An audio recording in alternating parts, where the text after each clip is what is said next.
As real estate agents and real estate brokers, we have a statutory duty per California law to conduct a reasonably competent and diligent visual inspection of reasonably and normally accessible areas of certain properties.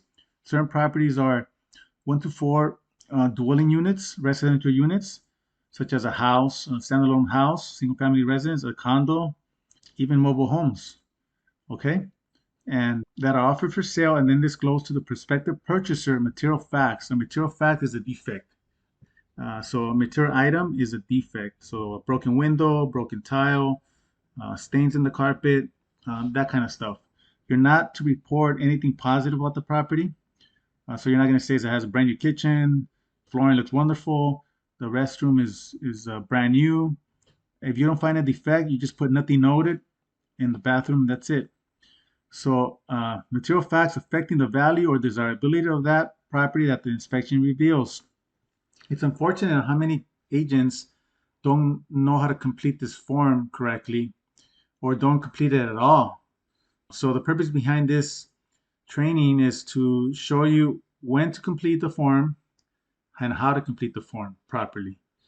I'm also going to show you where you can access the form in Zip Forms. I'm sorry, yeah, Zip Forms Forms Tutor to learn about this form and hear, as you will hear, verbal explanations of certain sections of the form. So I'm not going to go ahead, I'm not going to do that right now, but I'm going to click on all of the different explanations in a moment here. I do want to cover first the TDS, transfer disclosure statement, that a seller is required by law to complete. And let's go there now. Let's go to the TDS. We're going to go in the forms. I'm going to type TDS and it pops up transfer real estate transfer disclosure statement. When you as a listing agent give this to your seller to fill out, they got to answer every single question. Every single question has to be answered whether it applies or not. Otherwise, the form is incomplete. So important for that to happen. Otherwise, the buyer can cancel. They have a 3-day cancellation period. If the form is not completed correctly, they can actually cancel. So make sure that the form is completed correctly. And so we go to page 3, and we have 2 sections here. One section for the listing agent, one section for the buyer's agent. Agent's inspection disclosure to be completed only if the seller is represented by an agent in this transaction. So here we have 3 boxes. One box says, see the attached agent visual inspection disclosure, which is what everybody should be doing. That's what I do. And then it says, agent knows no items for disclosure. This is not, I mean, I have never seen anyone click on this. I have never clicked on this. It's even a brand new house, you're going to find some defects because the builders are not perfect. So, and then this one here, you can actually write in and say, for example, is a brand new house that you inspected. You can actually write in here. If you did a thorough visual inspection of the property and you only found 2 items, you found a broken tile in the kitchen floor, you put kitchen floor, broken tile, uneven crack in the garage concrete. Always use of agent visual inspection disclosure because it gives the buyer more information about the importance of your inspection and what your limitations are, what you will not do. For example, you're not going to go on the roof, you're not going to go on the attic, stuff like that. It helps protect you as an agent and the brokerage when you fill out the agent visual inspection disclosure. And the time to fill out the agent visual inspection disclosure is, or conduct the visual inspection, actually, I should say, is at the beginning of the transaction before the inspection period ends. You don't want to wait until after the inspection period ends or towards the end of the transaction when it's about to close or anything like that. There's no general rule on how to report what you find. What does that mean? That means that you can actually write it on a piece of paper. Okay, just like you can write it in here, you can actually write it on a piece of paper. You can say, agent notes the following items. See they attach. You don't have to write it in this form, but this form again is put together in a way that helps you complete the inspection much easier, quicker, and it protects us. Okay. So having said that, both the buyer's agent and the listing agent are going to click either one of these boxes, preferably the first one on both. And they're going to sign it, right? This section, and then move on to let's move on to the agent visual inspection disclosure using Zip Forms Tutor. Okay, so let me go to Forms Tutor. For those of you who don't know what Forms Tutor is, it's somewhere where you can learn about different forms, the most used forms, the standard forms that C.A.R offers, such as RPA and all these. There's actually 5 pages, 1, 2, 3, 4, 5 pages. And one of these here is the RPA. This is, if you want to learn the RPA, which all of you should, you go here, you click on the different paragraphs, and it'll give you a full class that you can take basically at your pace, at your convenience, and you'll learn so much about the form. You don't have to pay $100, or they offer classes like for $100, $75 at C.A.R. You really don't have to do that. You can just go here and learn about the form. Any one of these forms here, there's several of them. So let's go to the agent visual inspection disclosure, and these circles this is where you'll hear the explanation, the verbal explanation of the form. And there's one, two. Let's see here. There's 3 pages. There's two. That's three. I'm sorry. 4 explanations. So I'm gonna go ahead and go through each one of those explanations, and once I'm done, I'm gonna just briefly explain to you how I recommend you fill out the form. Let's go ahead and get started. For the last 20 years, one of the real estate agent's most significant responsibilities has been the statutory duty to conduct a reasonably competent and diligent visual inspection of the on-site accessible areas of residential property containing 1 to 4 units, and then disclose the results of the inspection to the purchaser of the property. Given all of the importance attributed to this duty, it is almost unfathomable that the legislator only provided real estate agents a few lines to write down their findings, and on a form primarily designed for the seller to make disclosures. Today, there are still some agents who do not conduct an inspection, do so only in a cursory fashion, or try to delegate the inspection obligation to a third party, such as a professional home inspector. This optional form is designed to aid both novice and experienced real estate agents to fulfill their statutory duty. Page 1 specifies the agent's legal obligation, as well as that of the buyer of the property. Page 1 also clarifies, for a buyer, the limits of the agent's legal duty, as well as recommending that the buyer obtain a professional home inspection to supplement the agent's inspection and disclosure.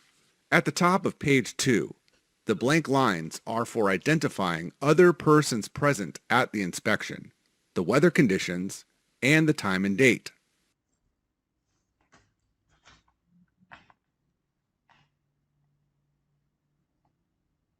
Pages 2 and 3 then list rooms typically found in a residential property.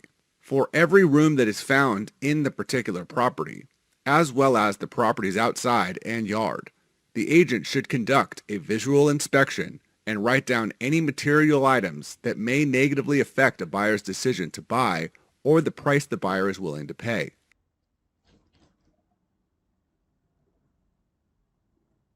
The AVID form is not a marketing piece.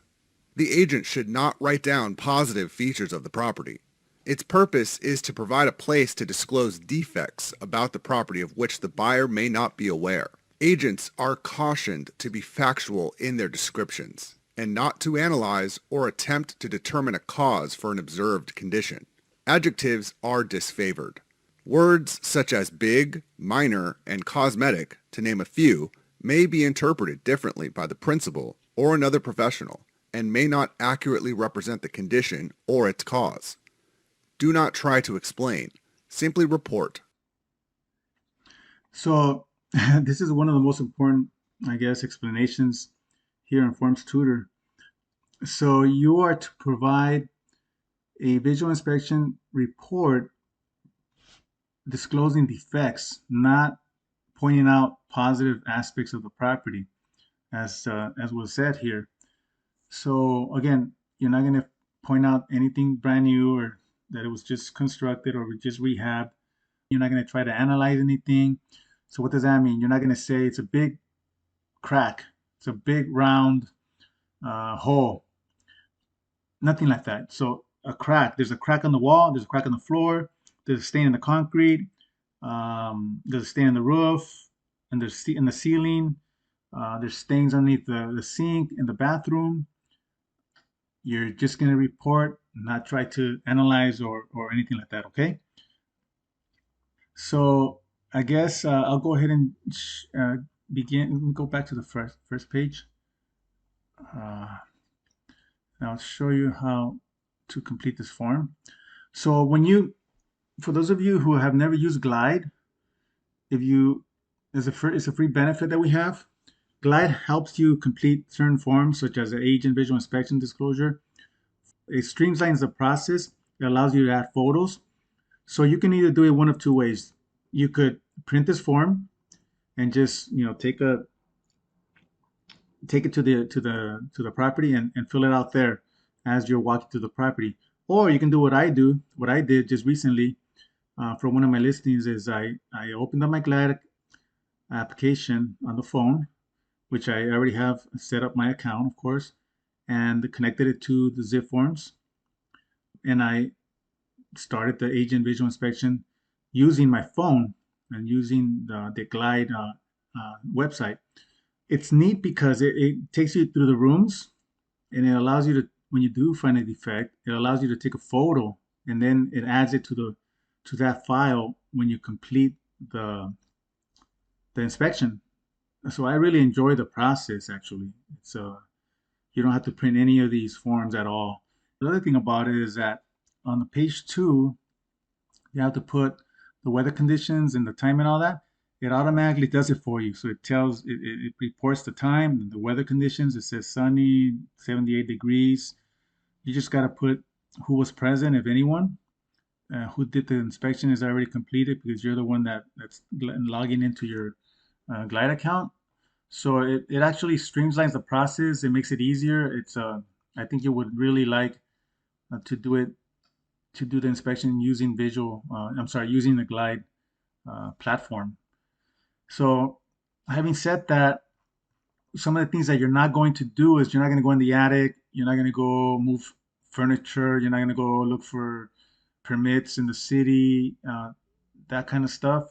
Here's the limitations. So read through this, make sure you understand it, what you're obligated to do, and what you shouldn't be doing. On page 2, normally the way I start the visual inspection is I stand in the sidewalk of the property and I look at you know the property from afar there, look at the driveway, I look at the roof, whatever I can see, I report. So if I see concrete that's cracked in the driveway, I put cracks in the concrete driveway. If there's uneven concrete in the driveway or on the walkway as I'm walking into the house, walkway into the home, uneven concrete. You can put that here on the parking for the driveway. You can actually just put it here. You can say driveway, uneven concrete, cracks in the concrete. Walkway into the home, uneven concrete, cracks in the concrete. And then I go back to page 2 because it starts off in the entry. And as I'm walking in, I may note that the front door is broken. There's a hole in the front door, so front door broke a hole. I in the living room, I noticed that there's stains in the carpet, hole in the ceiling above the fireplace. Dining room, everything looks good, nothing to note. Even though if you don't find anything, you always want to say nothing to note because that tells whoever's reading this document that you were there, that you stepped in that room. Okay, because somebody can say, "Oh, if you left it blank, you missed it. You didn't go in that room." Oh, yes, I did. I put nothing to note. So very important for you to go through every room, state either nothing to note or point out the defects. Okay, so in the kitchen, you see under the sink, you just open the doors and you see stains in the on the bottom of the sink. You say stains, that's it. Or even if you see a leak, you see water dropping, water dripping from the plumbing underneath the sink. Okay, you're not gonna say there's mold buildup, none of that. That's the worst thing you can say. You're not a mold expert, and you're not supposed to analyze or try to explain something. And then there's a bedroom on, this is a two-story home. There's a bedroom downstairs, bedroom number one, lower level room, bedroom. You're gonna say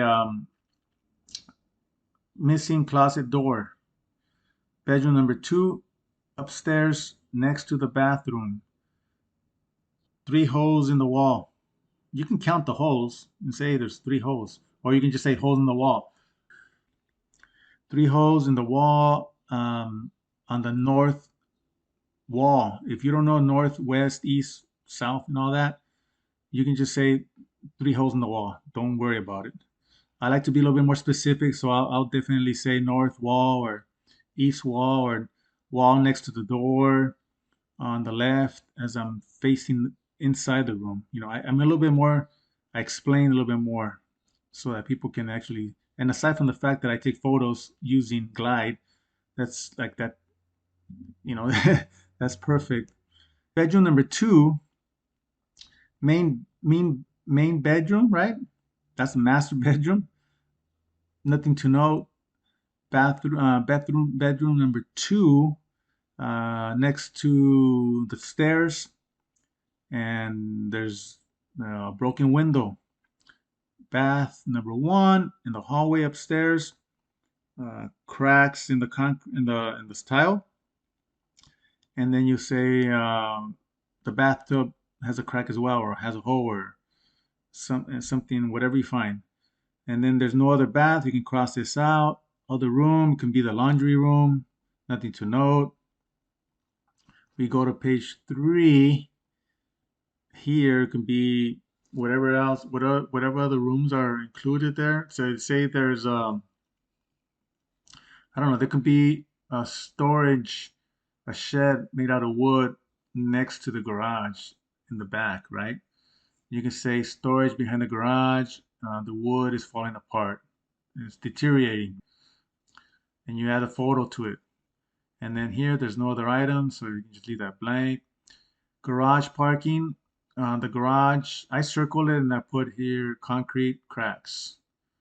You're not gonna say wide cracks, deep cracks, long cracks, none of that. And then that's pretty much it. You sign it, seller, buyer, everyone signs this form, and it's complete. So that's a quick course on the AVID.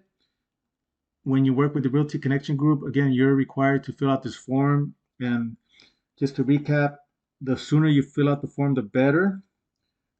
You're only going to report defects, nothing positive about the property.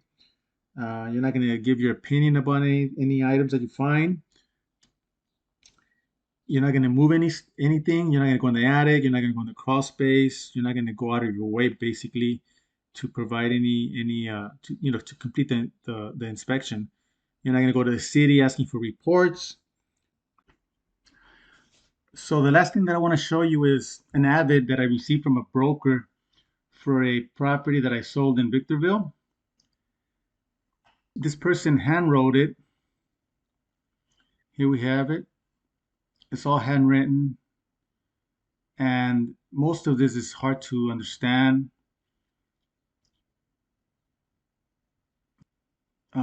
It's just difficult. It's just way too much effort, in my opinion, to try to put all this together and understand it.